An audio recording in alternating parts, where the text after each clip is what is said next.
Hello everyone, welcome back to my channel. If you're new here, my name is Phoebe, and in this channel I share a lot on sewing style and fashion. So today's video is going to be on how I made this strapless bustier top that I have right here. It's a crop top, okay? So most people call it bustier, some people call it bustier, so anyone goes. So I'll be taking you along the pattern drafting, the cutting and the sewing process. So if you like this video, make sure you keep on watching. So because it's an off shoulder or strapless bustier top, I took away 6.5 inches from my shoulder measurement. So this is where all my measurements will be starting from, 6.5 inches, and then I measured my armhole line, which gave me my chest line, and then my bust point line 11 inches, my underbust 14, and then my waistline for the front is 17 inches. Right, so I'm just going to label this part as the CA, that is the chest area. Okay, so I did the same thing for the back. I took away 6.5 inches from my shoulder measurements right here and measured my chest line and my waistline.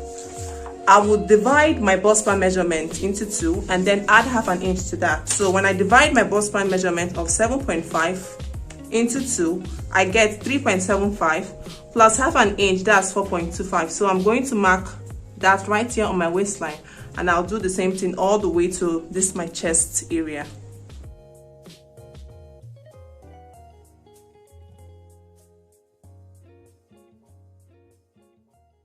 From this point to this point is my shoulder measurement divided by 2. That is 16 divided by 2, 8 inches for my shoulder. Okay, so I just wanted to mention that. So right here at my waistline, I would mark a dot of 0.75 inch on both sides. That would be a total of 1.5 inches.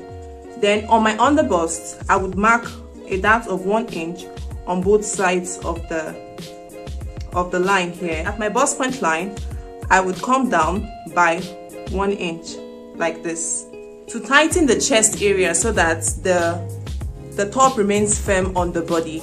I would also tighten that point by 0.75 inch on both sides, and I'm going to connect the lines like this.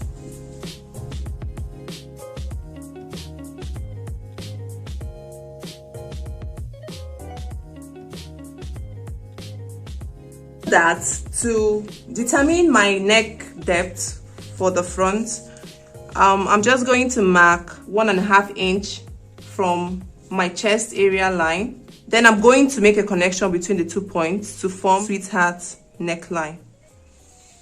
Right here at my waistline, I took a dot of 1.5 inches. So whatever you take from your measurements, please make sure you replace it. So because I took 1.5 inches here, I would go ahead and mark what I have from here to this first dot line. So I have 3.5 inches. So I'm just going to take that 3.5 inches like this and place it at the second dot line here, and then mark a quarter of my waist measurement, which is 8 inches. I would measure what I have from here to this point. I have 3.7, so I'm going to pick it like that and place it here, and then I'll mark a quarter of my bust circumference. Okay, that is 9.5, like this. I'm going to make a connection from here to my waistline. Right here at my chest line, I'll go upwards by 1 inch. Then I'll place my ruler like this.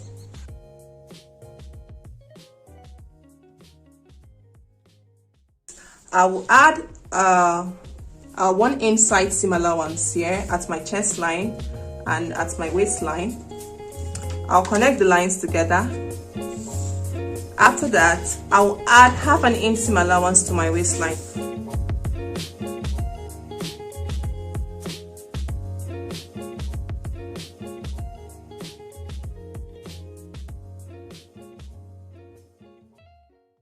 These are the areas that I'll be adding half inch seam allowance while cutting on my fabric.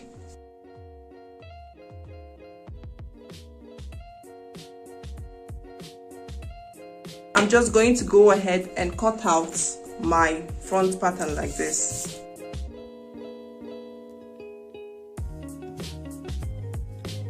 Before cutting out my side seam completely, I need to close my bust dart. so that the side seam of my front matches up with the back. So the difference between my front half length and my back half length is 1 inch. So I've marked that 1 inch right below my bust point. And then at this point, at my bust point measurements right here on my bust point line, I'll take a half an inch. I'll use half an inch this time. And then I'll connect the lines together. Then I'll find the midpoint of this line and make an extension of half an inch right here. Extend the line like this. So next, I'm going to make a connection from here to this point. So in order to close this my bust dart, I have to cut out my waist dart.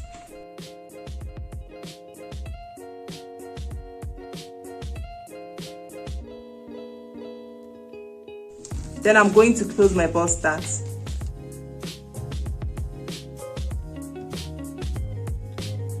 So I'm just going ahead to cut out the side seam and the rest of the pattern. This is what I have for the front pattern for the strapless bustier. So we're going to move to the back pattern now. For the back, at my waistline, I'm also going to mark half of my bust part measurement plus half an inch. I'll also do the same thing right here at my chest line. Then I'll mark 1 inch below my chest line. This is where my dart would stop, and I'll connect the lines together. I'll be taking a dart of half an inch on both sides of this line right here and make a connection to this point. At my chest line, I would mark a quarter of my bust circumference, which is 9.5. And then I'll add half an inch to that. That will make it a total of 10.5. Okay, so for my back neck depth, I would go down by 1.5. Then I'm going to make a connection to the original bust circumference measurement right here at my chest line, like this. At my waistline, I'll measure what I have from here to this first dart leg. So I should be having 3.75. Yeah, that's it. So I'll take that and place it here, and then mark a quarter of my waist circumference, 8 inches, and then 1 inch side seam allowance, and I'll connect the points together like this. I need to tighten the back area right here so that it remains firm to the body. So I would mark a total of half an inch right here on this dart line. That will be 0.25 inch on both sides of the dart, like this. Then I'll make a connection into my waistline, my waist dart rather. I'll add half an inch to my waistline.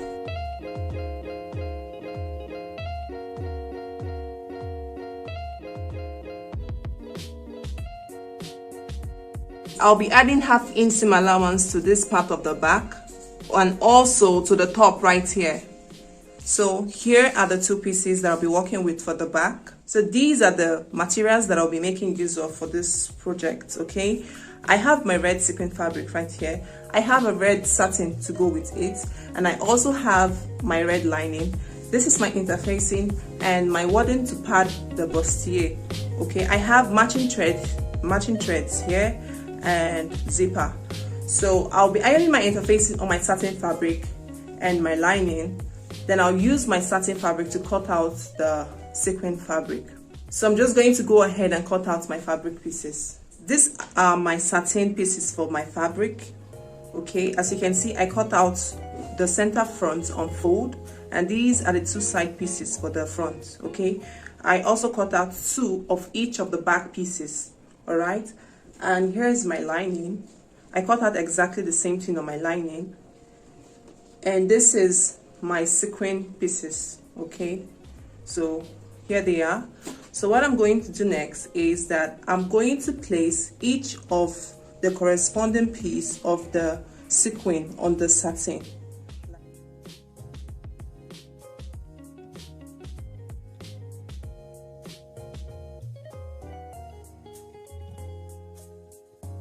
What I'm going to do next is that I'm going to take them to my sewing machine and stitch them together to make them form one piece, okay? Because satin stretches, as you can see, so we need to put them together to form one piece. So guys, I'm done basting both the sequin and the satin together, so they are now as one piece. This is what the inside looks like.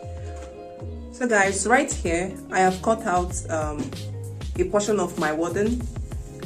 It is 11.25 inches long, and it is about 6.25 inches wide. So right here on my front pieces, I have gone ahead, this is the one with the satin and the sequin, not the lining. So I've gone ahead to indicate where my underbust is. So I'll place them together like this. I notched where my bust point line is right here. I also did the same here. So I'm just going to make sure that the notches match, and then I would place the wadding right on the underbust here, right here, making sure that it's on the underbust line. Once I'm satisfied that they're all aligned, I'm going to give this a good press. After that, I'm going to stitch up the side seams of the three of them together using the half-inch seam allowance that I added right here. And then I'll also stitch up the back pieces together using half-inch seam allowance right here at the sides. So whatever I do to the main piece, I'll do the same thing on the lines. As you can see, I'm done sewing the pieces together. So for the front, I pressed open the seam line here. So for the back, I also pressed open the seams. So what I'm going to do next is I'll place the front and back side seams together and sew by 1 inch. I'll do the same thing right here. So after sewing the side seam of both the front and the back together, this is what I have for the main bodice, and this is the lining. So what I'm going to do is that I'm going to place both the lining and the main bodice like this. Then I'm going to pin them along the neckline and also at the hem. So guys, what I'm going to do next is that I'm going to take this to my sewing machine and sew the neckline area by 1/2 inch and also the hemline area by 1/2 inch. I'll be making use of my hemming gum. While doing that, I'm just going to place the hemming gum like this as I'm sewing the neckline, and also at the hemline area I'll do the same thing. After sewing the neckline and the hemline area, I went ahead to turn my fabric inside out and I gave it a good press. So I've also attached my zipper right here at the back. So what I'm going to do next is that I'm going to try it on and show you guys how it looks like on me.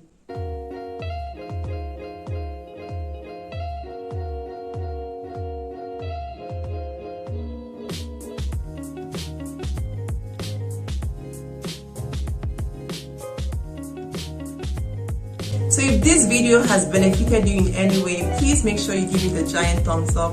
Also subscribe to the channel if you haven't, and turn on post notification for more videos. I will see you all in my next video. Bye guys.